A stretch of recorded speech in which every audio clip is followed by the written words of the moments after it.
بسم اللہ الرحمن الرحیم صلی اللہ علی حبیبہ محمد وآلہ وسلم۔ عبادت کی توفیق ملنا یہ اللہ تعالیٰ کی طرف سے ہوتا ہے۔ انسان مت یہ سوچے کہ میں اللہ کی عبادت کرتا ہوں، بلکہ حقیقت یہ ہے کہ اللہ تعالیٰ ہمیں اپنی بارگاہ میں جھکنے کی توفیق عطا فرماتا ہے۔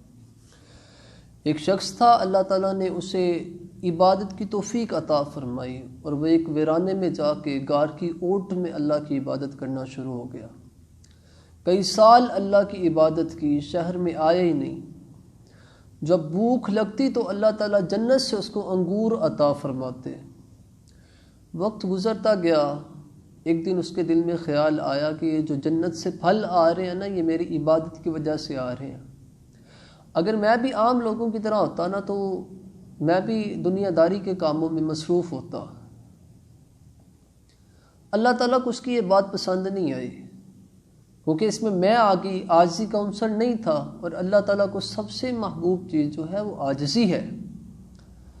وہ شخص جب اس کے دل میں یہ خیال آیا تو اللہ تعالیٰ نے عبادت سے لذت کو ختم فرما دیا۔ وہ اپنی عبادت گاہ کو چھوڑ کر دنیا داری میں آ گیا۔ چند سال گزرے، اس کا ایک دوست اس کو ملا، وہ کہتے ہیں آؤ یار تمہیں ایک پروجیکٹ پہ کام کرنے کے لیے کام لے کے دیتا ہوں۔ اس کو کام مل گیا، صبح ہوتی وہ کام پہ چلے جاتا، رات ہوتی آ کے سو جاتا، وقت گزر رہا تھا۔ ایک دن وہ سویا تو اس کے مقدر جاگ گئے، خواب میں نبی کی زیارت ہوئی۔ جب حضور کا چہرہ پاک دیکھتا ہے نا تو آنکھوں میں آنسو آ جاتے ہیں۔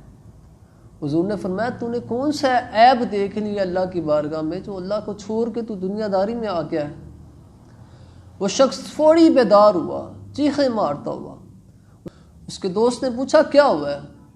اس نے بولا یار یہ بات چھوڑو کہ مجھے کیا ہوا ہے، بس مجھے اب جانا ہے۔ وہ اسی وقت رات کے اندھیرے میں گھر سے نکلا اور اپنی عبادت گاہ کی طرف چلنا شروع ہو گیا۔ راستوں کی رکاوٹیں، راستوں کی دشواریاں، جنگلوں کا سفر، درختوں کے پتے کھا کے گزارا کیا۔ جب اپنی عبادت گاہ میں پہنچا، ابھی پہلا پاؤں ہی اندر رکھتا ہے تو سامنے دیوار پر ایک تحریر لکھی تھی جس میں لکھا تھا کہ جب تو نے ہماری عبادت کی تو ہم نے تمہیں عبادت میں لذت عطا فرمائی۔ جب تیرے دل میں عاجزی ختم ہو گئی، انکساری ختم ہو گئی، دل میں تکبر آ گیا، ہم نے عبادت سے لذت ختم کر دی۔ یاد رکھیے، عبادت میں لذت مل جانا یہ اللہ کا خاص کرم ہوتا ہے۔ ہم کہتے ہیں یار نماز پڑھ رہے ہیں، زندگی میں سکون نہیں آ رہا، اتنی تسبیحاں پڑھتے ہیں یار، کوئی کام نہیں ہوتا، دل کو سکون نہیں ملتا۔ دل کا جو سکون ہوتا ہے نا وہ اللہ تعالیٰ عطا فرماتے ہیں، اور وہ عاجزی سے عطا ہوتا ہے۔ تو سامنے تحریر پہ لکھا تھا کہ تو نے عاجزی کو چھوڑ دیا تو ہم نے عبادت سے لذت ختم کر دی۔ اب تو پھر ہماری دربار میں آ گیا، تو پھر ہماری بارگاہ میں آ گیا تو ہم نے تجھے قبول کیا، اور جب تو آ ہی گیا ہے تو جا، ہم تجھے بخشش کا پروانہ عطا فرماتے ہیں، جا تیری بخشش کر دی گئی ہے۔